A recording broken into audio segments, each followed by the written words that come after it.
여러분, 다음 주가 성령 강림 주일입니다. 성령 강림 주일. 부활절이 있고 난 후에 50일이 지나면 이제 오순절인데 바로 성령 강림 주일이에요.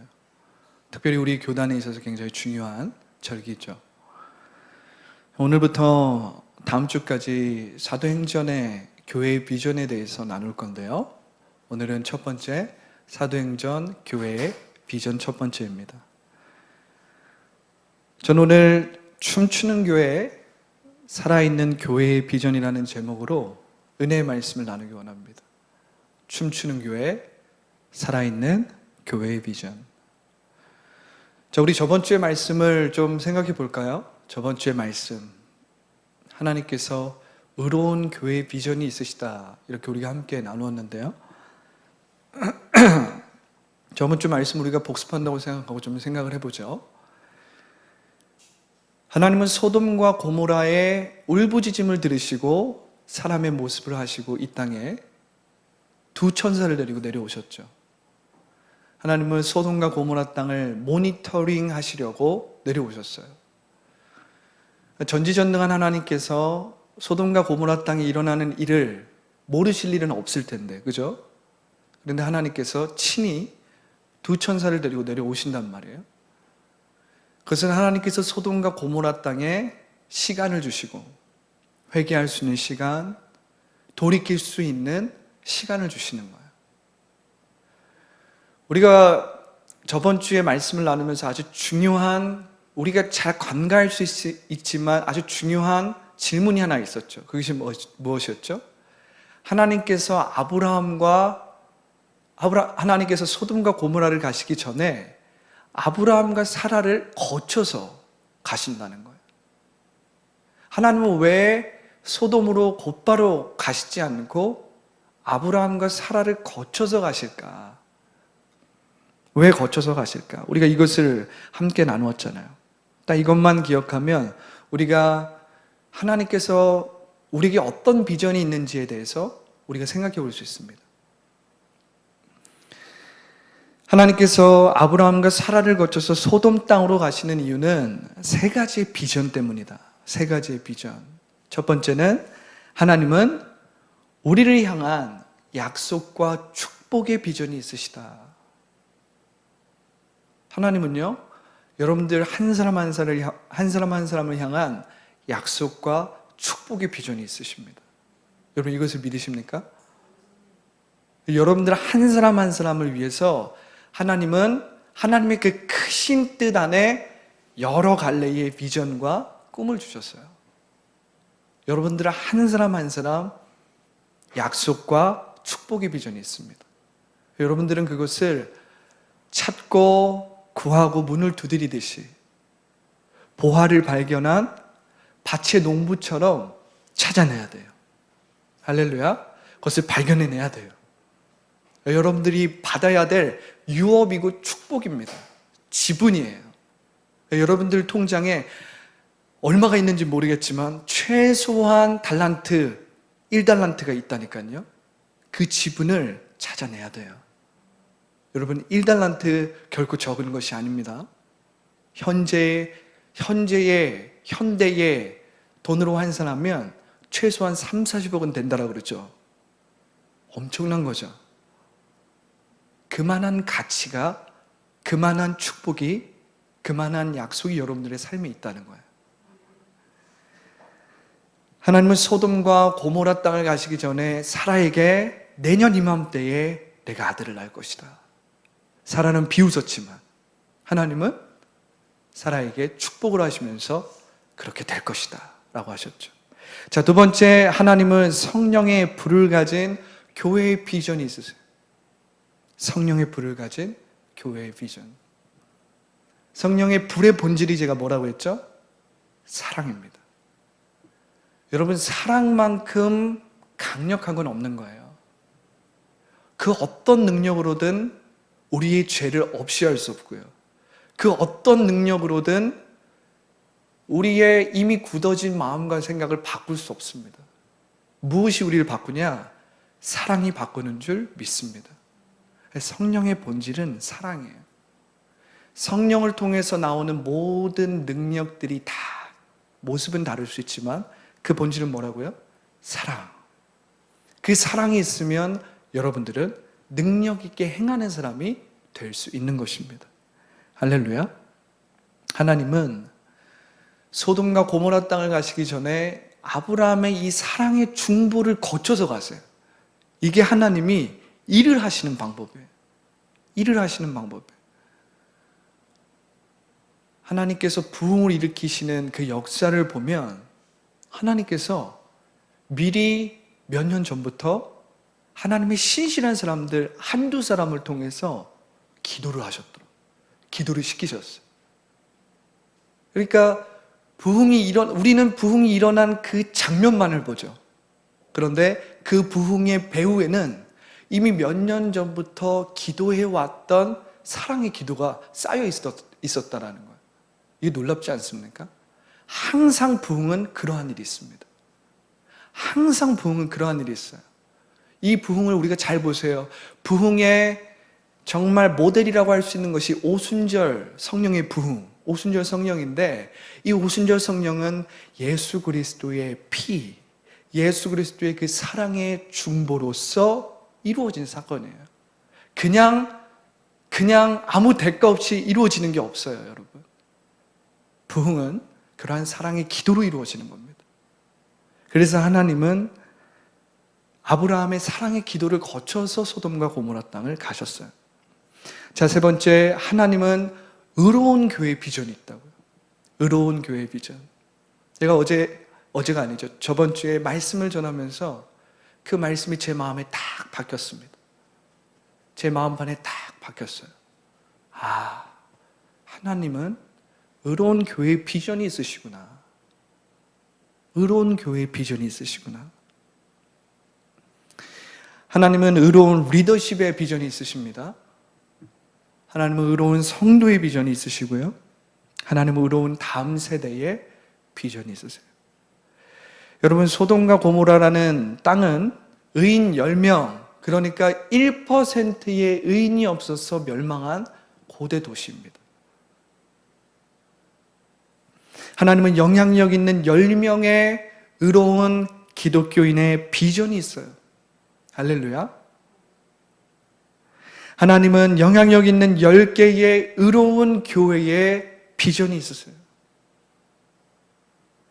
하나님은 아브라함의 기도를 듣고 즉시 소돔을 향해 가십니다. 재밌는 것은 아브라함도 사랑의 기도를 마치고 자기가 있는 곳으로 돌아갑니다. 자기가 있는 곳으로 돌아가요. 우리는 이 세 가지 비전을 품고 이 세 가지 비전을 붙들고 어떻게 해야 됩니까? 집으로 돌아가 믿음으로 행해야 됩니다. 여기서 말씀을 듣고 끝?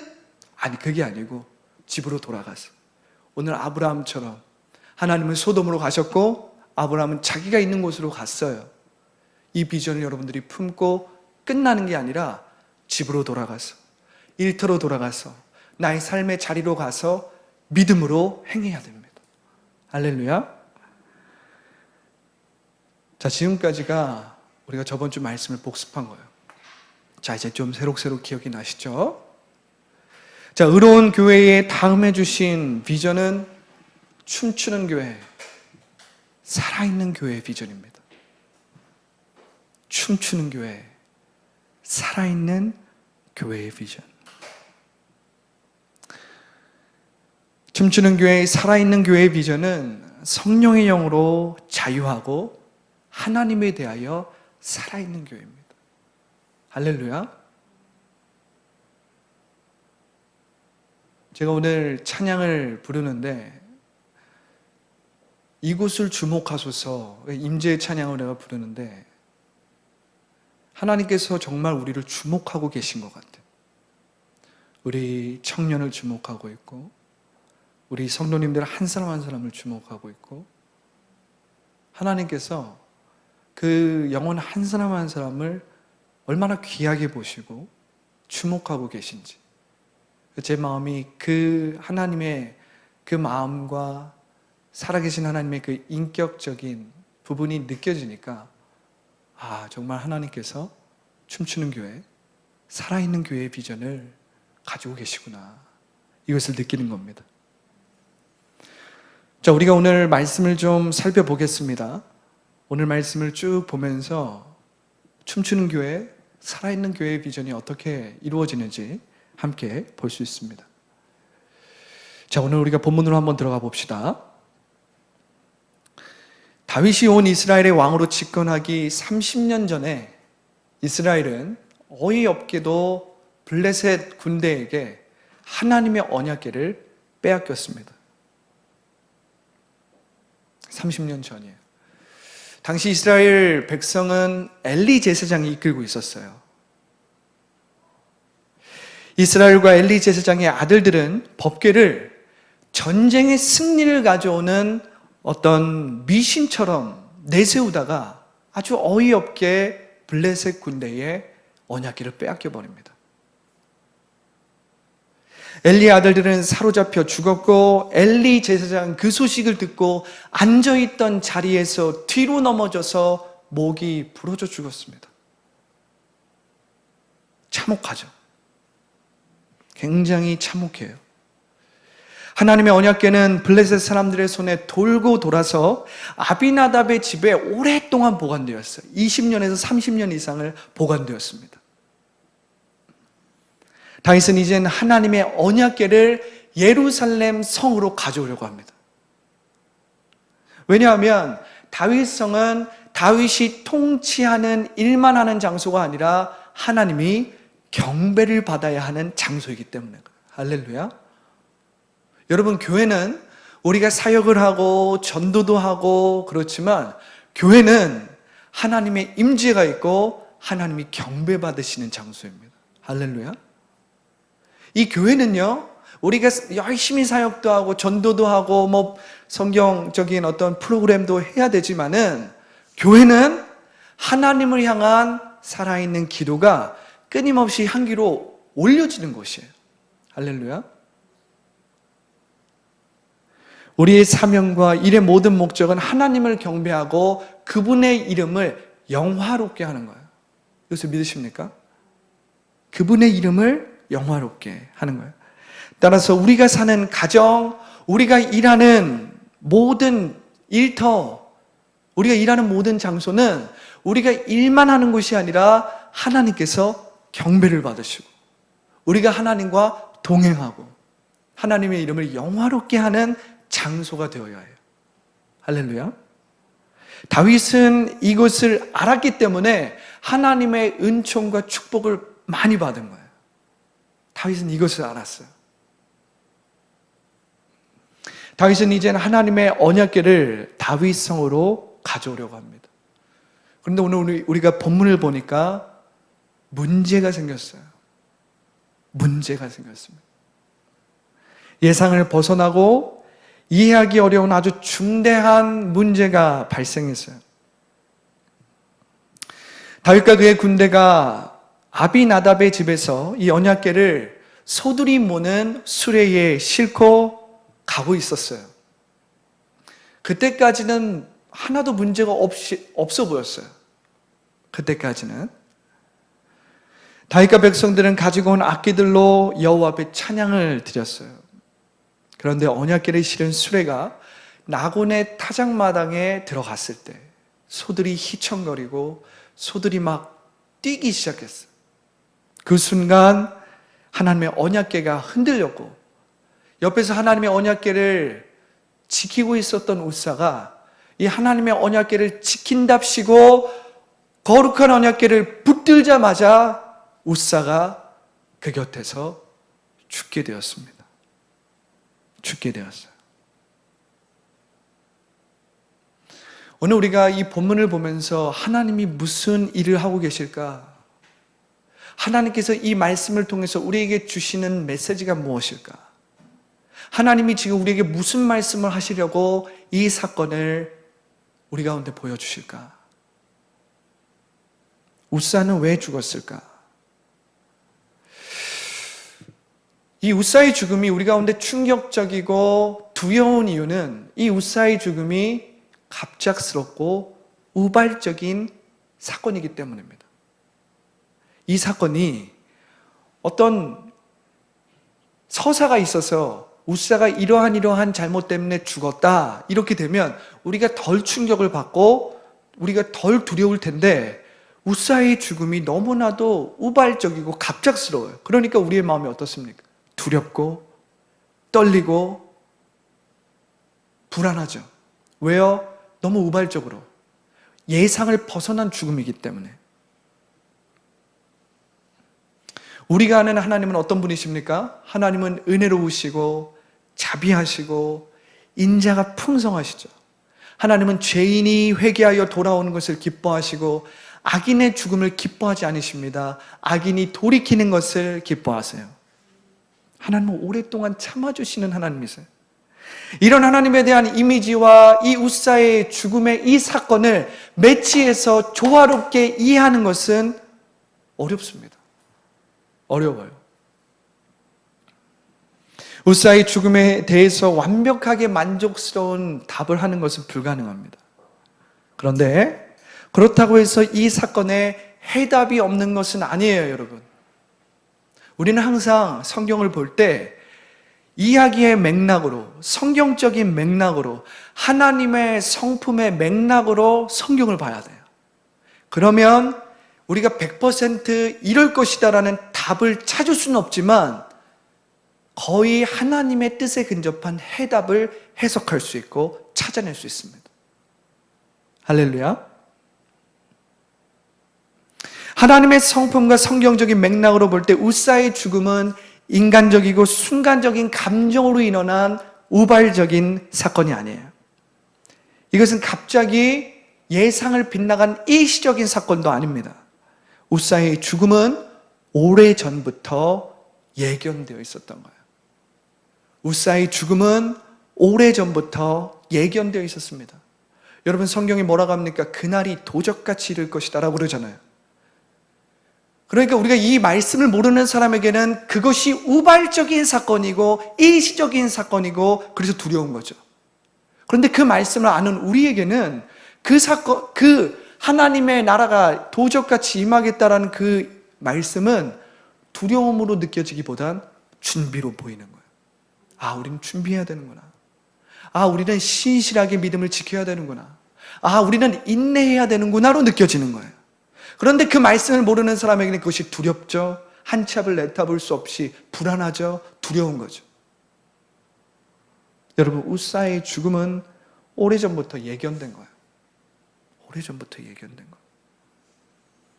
모세 율법에 의하면 하나님의 언약궤는 결코 손으로 만져서는 안 되고 레위인들이 언약궤에 부착된 고리에 나무를 끼워서 직접 운반해야 됐습니다. 이것이 출애굽기 곳곳에 나오고 민수기에 나오고 신명기에 나오고 있어요. 그런데 우사는 이러한 모세의 지시를 따르지 않고 하나님의 언약궤를 옮겼습니다. 대신에 다른 블레셋식 황소가 끄는 수레에 언약궤를 놓고 옮긴 거예요. 이것은 사람이 직접 옮기는 것보다 더 편리하고 시간을 절약하고 사람의 힘을 비축할 수 있는 효율적인 방법이었어요. 그런데 이 본문에 대해서 주석한 유진 피터슨이라는 목사님의 지적과 같이 이것은 비인격적인 방법이었습니다. 비인격적인 방법이었어요. 여러분, 다른 우상들은 그렇게 옮겨도 되는지 모르겠습니다. 왜요? 다른 우상들은 생명이 없잖아요. 다른 우상들은 영이 없잖아요. 다른 우상들은 인격이나 성품이 없잖아요. 그것은 그냥 돌이잖아요. 우상이잖아요. 사람의 손으로 만든 조각한 어떤 동상이잖아요. 그러니까 다른 우상들은 그렇게 옮겨도 문제가 되지 않겠죠.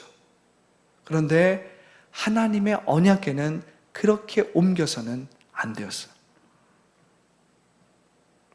하나님의 언약궤는 그렇게 옮겨서는 안 됐습니다. 하나님의 언약궤는 구별된 사람이 왕의 가마를 모시듯이 인격적인 방법으로 거룩하게 옮겨야 했습니다. 그렇다고 법궤 그 자체를 숭배하라는 말이 아니에요.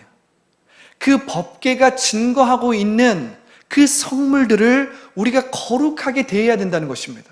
왜냐하면 그 법궤가 증거하고 있는 성물들은 하나님이 우리 가운데 함께 계신다, 하나님이 우리 가운데 역사하신다는 것을 증거하는 것이기 때문에 우리는 그것을 거룩하게 여기고 그것을 함부로 업신여기거나 함부로 대해서는 안 되는 거죠.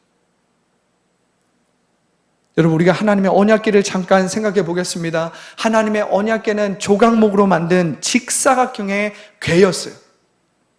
안과 밖을 금으로 입히고 궤의 덮개를 속죄소라고 하는데, 그 속죄소를 두 그룹의 천사가 날개로 딱 덮고 있습니다. 그 중앙에는 하나님의 자비의 보좌가 있어요. 천사들, 그 두 그룹의 천사는 그 얼굴을 하나님의 자비의 보좌를 향해 딱 있습니다. 그것이 속죄소에, 그것이 이 궤의 뚜껑 속죄소예요. 그러면 이 궤 안에는 무엇이 있었냐? 우리가 일상에서 볼 수 있는 세 가지 물품이 들어있었어요. 우리가 일상에서도 아주 쉽게 볼 수 있는 거죠.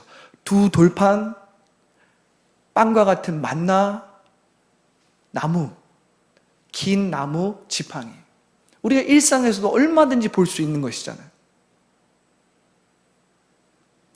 이 물건들은 하나님이 그들 가운데 역사하고 계신다는 것을 상기시켜주는 증거들이었어요. 이것으로 신약이 와서 무엇으로 변모하냐면, 우리가 성례 전에 우리가 물로 침례를 받잖아요. 그리고 포도주와 떡으로 예수 그리스도의 몸과 피를 기념하잖아요. 그러니까 물은 우리가 일상에서 늘 볼 수 있는 겁니다. 떡, 우리가 늘 밥을 먹고 살잖아요. 그죠? 포도주, 우리가 늘 음료를 마십니다. 이렇게 일상적인 언어로서 하나님은 거룩한 성물을 통해서 우리와 함께 하신다는 것을 보여주는 것이거든요. 언약궤는 그러한 의미가 있었어요. 언약궤는 그러한 의미가 있었어요. 말씀의 돌파는 모세가 시내산에서 하나님이 주신 계명이었습니다. 이것이 무엇을 뜻해요? 하나님이 우리에게 말씀하신다. 지금도 저희 입술을 통해서 여러분들에게 말씀하고 있는 것입니다. 여러분들이 오늘 저의 말씀을 하나님의 음성으로 받고 하나님의 음성으로 믿으면 여러분들의 삶에 하나님의 뜻이 이루어지는 것입니다. 할렐루야. 만나가 담긴 항아리는 필요한 것들을 공급해 주시는 것이었습니다. 하나님은 우리의 모든 필요를 공급해 주시고 우리의 모든 필요를 채워주시는 분이에요. 채워주시는 분이에요. 아론의 쌍난 지팡이는 그들을 구원해 주시는 하나님을 보여줍니다. 하나님은 우리를 선하게 인도해 주시는 선한 목자가 되시거든요. 우리에게 우리를 푸른 초장에 인도해 주시고, 우리가 어려움을 당하고 사망의 음침한 골짜기를 걸어가도 주님의 그 지팡이가 우리를 구원해 주시잖아요. 할렐루야. 이 물건들은 모두 하나님의 성품을 반영하고요, 하나님이 이스라엘 사람들 가운데 개입하시고 역사하신다는 것을 보여주는 증거였어요. 그래서 이 성물들은 함부로 대해서는 안 되는 것입니다. 함부로 대해서는 안 돼요. 여러분, 우사가 죽은 것은 살아계신 하나님을 증거하는 법궤를 비인격적인 방법으로 옮긴 까닭입니다. 이것은 순간적이고 우발적인 사건이 아니에요. 그렇게 보이지만 아닙니다. 이야기의 맥락을 볼 때 우사의 죽음은 오래전부터 예견된 것입니다. 우사의 내면은 오래전부터 하나님에 대하여 죽어 있었다라는 거예요. 여러분, 제가 서두에 엘리와 엘리 아들들이 그리고 이스라엘 백성이 하나님의 언약궤를 어떻게 여겼는지를 나눠줬잖아요. 그들은 하나님의 언약궤가 승리를 가져오는 어떤 미신처럼 내세우다가 그 하나님의 언약궤가 있었는데도 불구하고 블레셋에게 패배했어요. 엘리의 아들들은 다 죽었습니다. 하나님의 언약궤는 미신처럼 비인격적으로 다뤄서는 안 된다는 거죠. 우사는 하나님에 대하여 죽어 있었습니다. 우사가 하나님의 법궤에 손을 댄 것은 마치 자기가 하나님을 책임질 수 있고 하나님을 보호할 수 있다라는 그러한 오만한 생각 때문에 그랬어요. 여러분, 하나님이 우리를 책임지시는 거예요. 하나님이 우리를 보호하시는 겁니다. 우리가 하나님을 보호하고 우리가 하나님을 책임질 수 있는 것이 아니에요, 여러분. 이걸 항상 기억해야 됩니다. 할렐루야. 그런데도 우리는 반대로 생각하죠? 반대로 생각합니다. 현대 그리스도인들은 내가 교회를 다녀준다라고 생각해요. 현대 그리스도인들은 내가 헌금을 내서 이 교회가 된다라고, 운영된다라고 생각합니다. 현대 그리스도인들은 내가 교회를 선택하고 내가 마음에 안 들면 교회를 옮길 수 있다라는 이 잘못된 생각을 가지고 있습니다. 이것은 현대 그리스도인들이 갖고 있는 아주 깊은 영적 질병입니다. 여러분, 우리는 하나님을 비인격적인 방법으로 섬길 때가 너무나도 많습니다. 여러분, 하나님은 스스로 계신 분이에요. I am who I am. 하나님은 누구의 도움이 필요가 없으신 분이에요. 하나님은 스스로 존재하시는 분입니다. 하나님은 스스로 시간과 공간을 초월해서 시간과 공간을 역사하시고 시간과 공간을 초월해서 다스리시는 분이에요. 우리에겐 시간과 공간이 필요하지만 그분은 그것이 필요가 없어요. 그분은 영이시기 때문에. 여러분, 하나님은 거룩한 감정이 있으십니다. 여러분들만 감정이 있는 게 아니에요. 하나님은 거룩한 감정이 있다니까요. 그래서 하나님을 만난 사람들은 그냥 로봇처럼 아무 감정을 느끼지 못하는 것이 아니라 거룩한 감정으로 충만케 되는 것입니다. 하나님은 성품이 있으세요. 하나님은 역사에 개입하시고 격정적인 사랑의 정서를 가지신 분입니다. 여러분들만 정서가 있다고 생각하지 마세요. 하나님도 격정적인 사랑의 정서가 있으세요. 하나님은 질투하는 분이십니다. 그런데 우리는 자주 이것을 잊어버려요. 마치 하나님이 비인격적으로 무결하고 고결하고 아무것도 느끼지 못한 채 그저 선과 악을 판결하는, 재미도 없고 공감도 못하는 그런 재판관 정도로 생각할 때가 많습니다. 그러한 이미지가 우리 가운데 정서적으로 있을 때가 참 많아요. 여러분, 하나님을 만나보십시오. 하나님은 재밌는 분이십니다. 믿으십니까?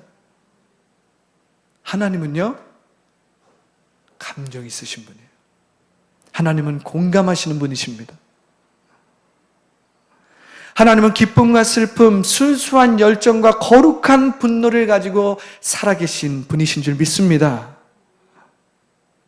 여러분, 우리가 하나님에 대하여 깨어있지 않을 때 우리는 하나님을 업신여기게 되고 하나님을 기만하게 되고 하나님을 하나님으로 대하지 않게 됩니다.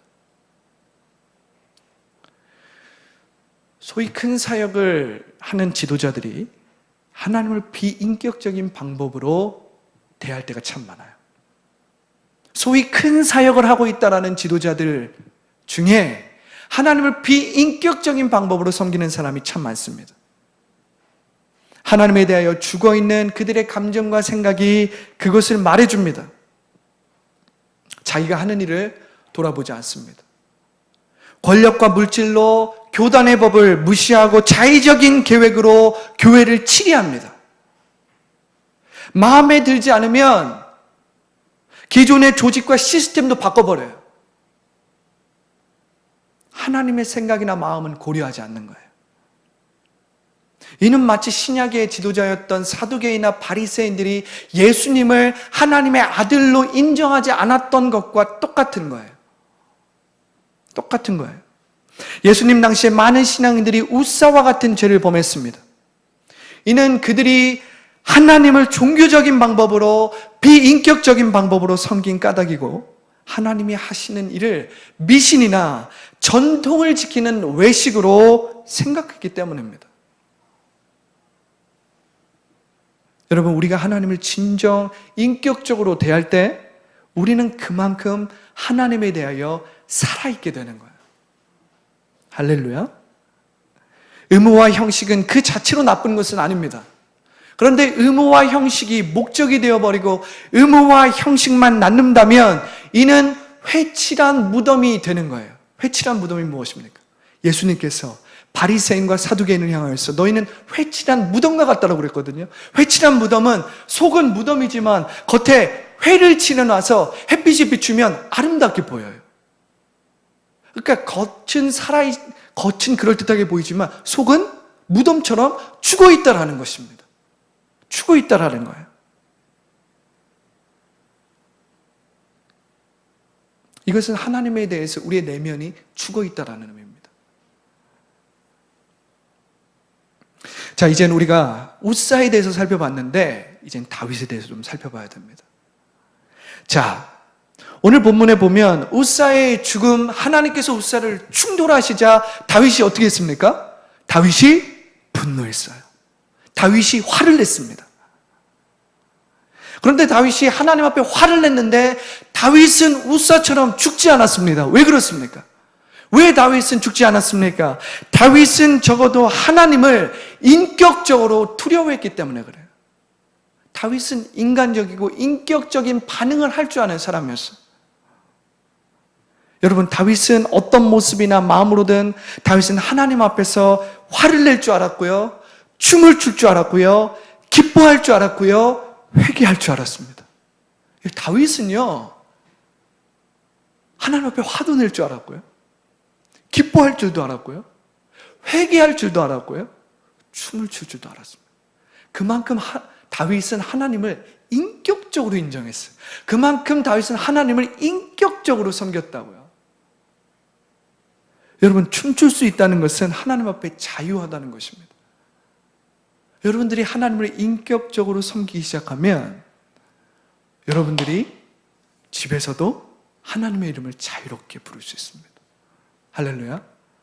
여러분들이 하나님을 인격적으로 섬기기 시작하면 여러분들이 길을 가다가도 하나님의 이름을 부를 수 있고요, 일터에서 일을 하면서 책상에 앉아서도 하나님 앞에 기도할 수 있고요, 어려움을 만났을 때 자유롭게 하나님께 도움을 청할 수 있고요, 여러분들이 넘어졌을 때, 여러분들이 실수했을 때, 여러분들이 죄를 졌을 때도 자유롭게 하나님 앞에 나아가 진실한 회개를 드릴 수 있습니다. 여러분들이 하나님을 인격적으로 섬기기 시작할 때 다윗처럼 춤을 출 수 있게 되는 거예요. 할렐루야. 종교적인 사람은 결코 춤을 출 수가 없습니다. 왜요? 자유가 없고 의무만 있기 때문에. 자유가 있는 의무는 좋은 것이지만 자유가 없는 의무는 이미 죽어지고 잠자고 있는 것입니다. 자유가 없고 의무만 있을 때 우리는 미신적이 됩니다. 피상적이 됩니다. 기계적인 사람이 되어서 하나님을 인격적으로 대하는 것이 어색하기만 합니다. 자유가 있는 사람은 어색하지 않아요. 자유가 있는 사람은 하나님 앞에 기도하는 것이, 하나님의 이름을 부르는 것이 오그라들지 않습니다. 왜요? 하나님 앞에 거룩한 감정으로 막 나아가게 되거든요. 이것이 다윗이 하나님께 살아있다는 증거예요.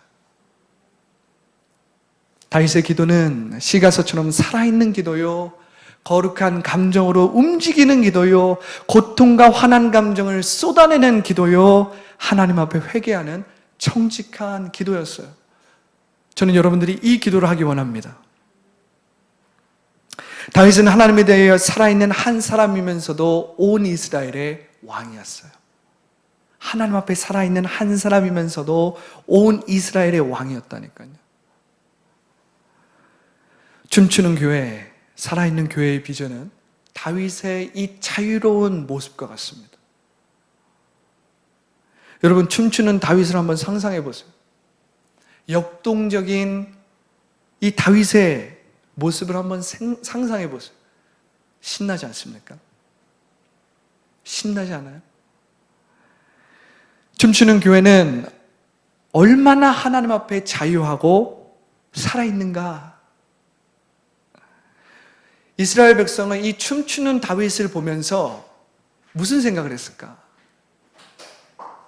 미갈은 춤추는 다윗을 보면서 다윗을 조롱했습니다. 그런데 이스라엘 백성과 레위인들과 춤추는 다윗을 보는 이스라엘의 백성들은 하나님에 대한 살아있는 믿음이 회복되기 시작하는 거예요. 아, 우리 하나님이 살아계시는구나. 아, 우리 하나님이 죽은 하나님이 아니고 목석 같은 하나님이 아니고 인격적인 하나님이시구나. 이스라엘 백성이 다윗의 춤을 보면서, 춤추는 다윗을 보면서 하나님이 두렵기 시작하는 겁니다. 그러면서 나도 하나님에 대해서 살아있기를 원한다.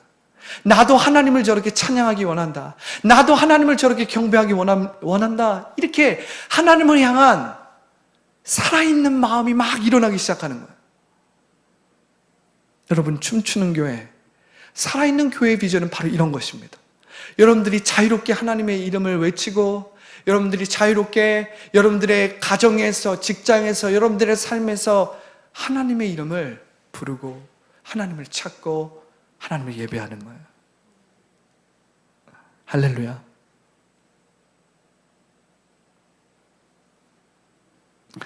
하나님을 인격적인 방법으로 섬기는 사람은 자유롭게 그분의 이름을 부릅니다. 직장에서 기도하는 것이 자유롭고요, 하나님의 도움을 구하는 것이 자유롭습니다. 여러분, 느낌은 말보다 더 강해요. 여러분들이 인격적인 방법으로 하나님을 섬길 때 그것을 누가 먼저 아냐면 세상 사람들이 먼저 합니다.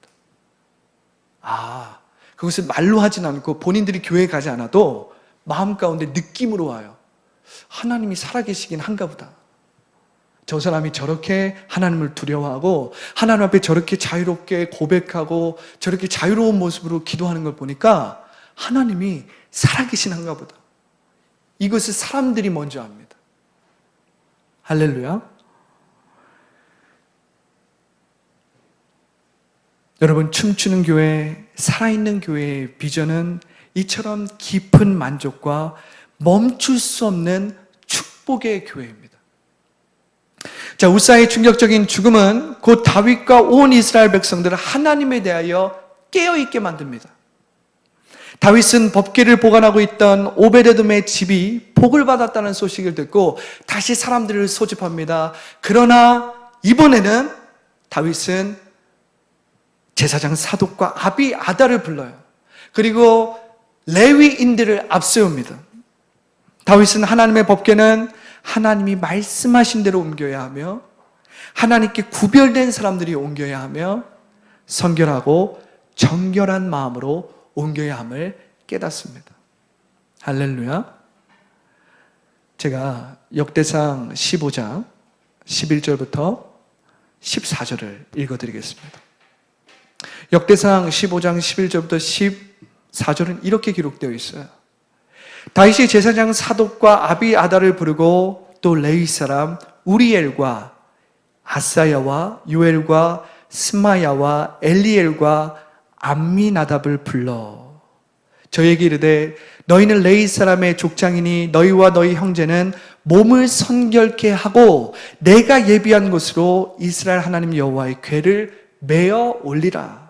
잘 들어보세요. 전에는 너희가 매지 아니하였으므로 우리 하나님 여호와께서 우리를 충돌하셨나니 이는 우리가 규례대로 구하지 아니하였습니다. 이에 제사장과 레위 사람들이 이스라엘 하나님 여호와의 궤를 메고 올라가려 하여 몸을 선결케 하고, 제가 사실 그 뒷부분을 다 읽어주고 싶은데 너무 길어서 읽을 수가 없습니다. 그런데 그 뒷부분을 쫙 읽으면 막 레위 사람들의 이름이 막 나와요.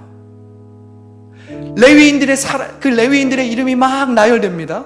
제가 그 대목을 쭉 읽으면서 막 마음에 감동이 오는 것입니다. 이게 춤추는 교회구나. 이게 살아있는 교회의 모습이구나.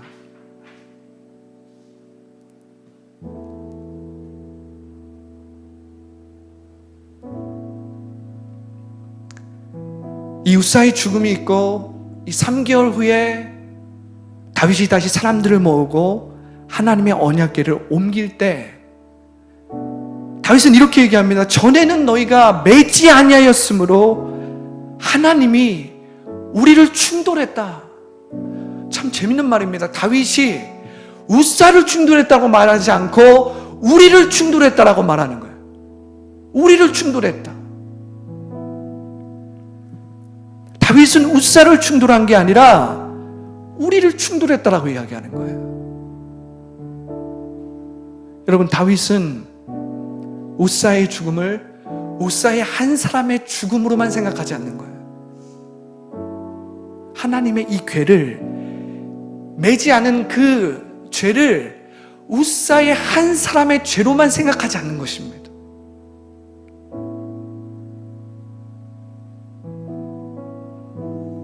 하나님을 비인격적으로 대하는 웃사가 죽지 않는 한 춤추는 교회, 살아있는 교회의 비전은 꿈꿀 수도 없고 이루어지지도 않습니다. 저는 이 웃사의 죽음을 보며 두 가지 생각이 들었는데요.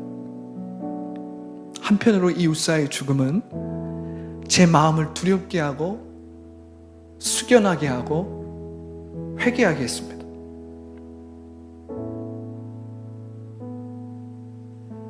그렇다면 우리가 어떻게 하면 비인격적인 방법이 사라질까? 어떻게 하면 우리가 인격적인 방법으로 하나님을 섬길 수 있을까? 이것이 우리 교회에 주신 하나님의 비전이라면, 춤추는 교회, 살아있는 교회가 우리의 비전이라면 어떻게 우리가 하나님을 인격적인 방법으로 섬길 수 있을까?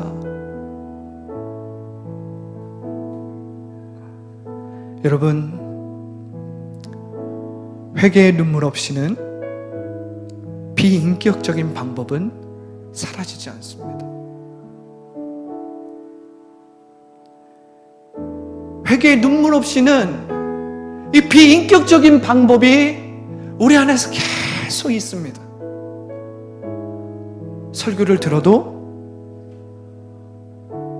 우리가 나름대로 시간을 들여서 기도를 해도, 우리가 한국교회 예배가 적습니까? 예배 많습니다. 한국교회가 기도가 부족합니까? 기도 많습니다. 한국교회 어떤 프로그램이 부족합니까? 프로그램 많습니다. 그런데 이 비인격적인 방법이 사라지기 위해서는 회개의 눈물이 필요하다는 거예요. 회개의 눈물은 우리의 깊은 영적 질병을 치유하는 능력입니다. 할렐루야. 회개의 눈물은 우리의 깊은 영적 질병을 치유한다니까요. 그 자체가.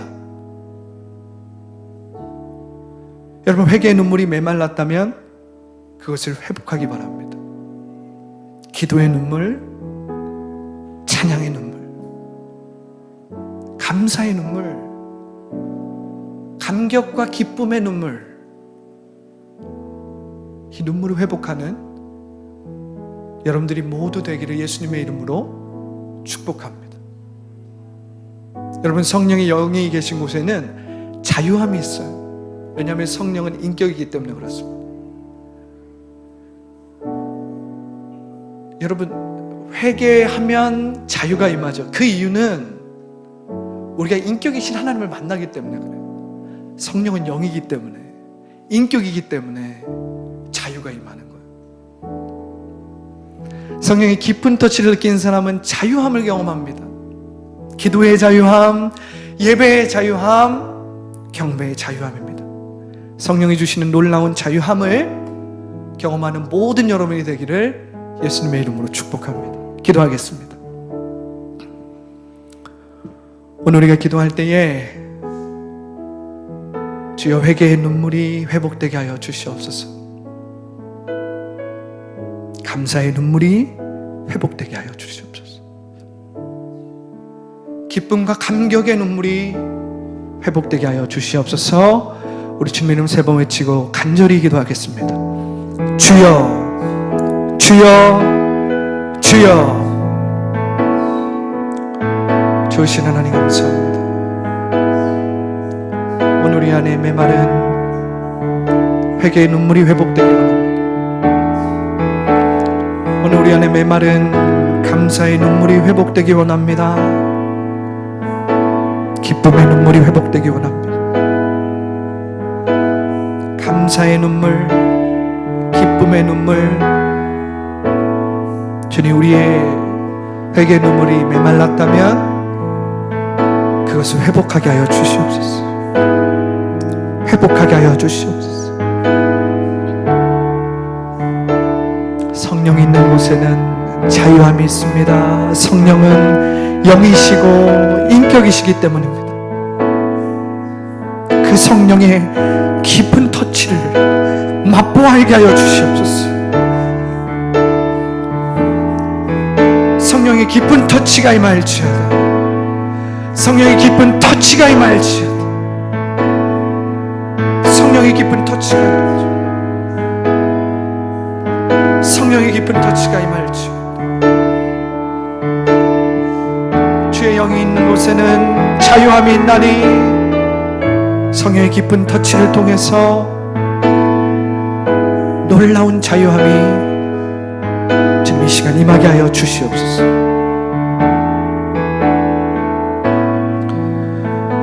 좋으신 하나님 감사합니다. 오늘 성령의 깊은 터치를 구합니다. 성령의 깊은 터치입니다. 주여, 하나님의 말씀이 흔치 않았던 엘리 제사장의 시대처럼 지금도 하나님의 말씀이 들리지 않습니다. 하나님의 언약궤를 행운을 가져다주고 승리를 가져다주는 미신처럼 여겼던 그 시대에 예배는 많았습니다. 기도도 많았습니다. 제사도 많았습니다. 그러나 하나님은 오직 사무엘 한 사람에게 말씀하셨습니다. 하나님에 대하여 살아있었던 영의 사람 사무엘. 이제 다윗을 통해서 온 이스라엘을 깨우시는 것입니다. 온 이스라엘아, 나에 대해서 일어날지어다. 온 이스라엘아, 내가 인격인 줄을 알지어다. 하나님의 터치가 필요합니다. 성령의 깊은 터치가 필요해요. 주님, 회개의 눈물이 회복되기를 원합니다. 감사의 눈물이 회복되기 원합니다. 기쁨과 감격의 눈물이 회복되기를 원합니다. 그것이 우리의 비인격적인 방법을 치유하기 때문입니다. 그것이 우리가 하나님을 비인격적으로 대하는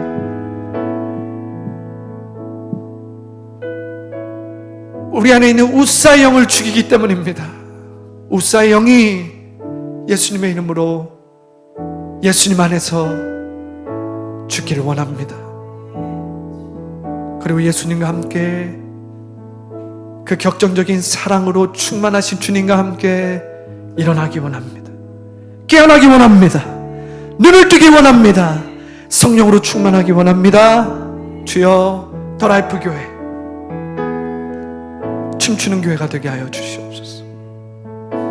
살아있는 교회가 되게 하여 주시옵소서. 주님 앞에 춤추는 교회 학교, 살아있는 교회 학교, 춤추는 청년들, 살아있는 성도들이 주님 앞에 자유롭게 주님의 이름을 외쳐 자유의 기도, 예배의 자유, 기도의 자유, 경배의 자유로 날마다 승리할 수 있도록 주여, 우리 성도들을 붙들어 주시옵소서. 우리 성도들을 만나 주시옵소서. 성령의 깊은 터치를 체험하게 하여 주시옵소서. 우리 주 예수님의 이름으로 감사하며 기도합니다. 아멘.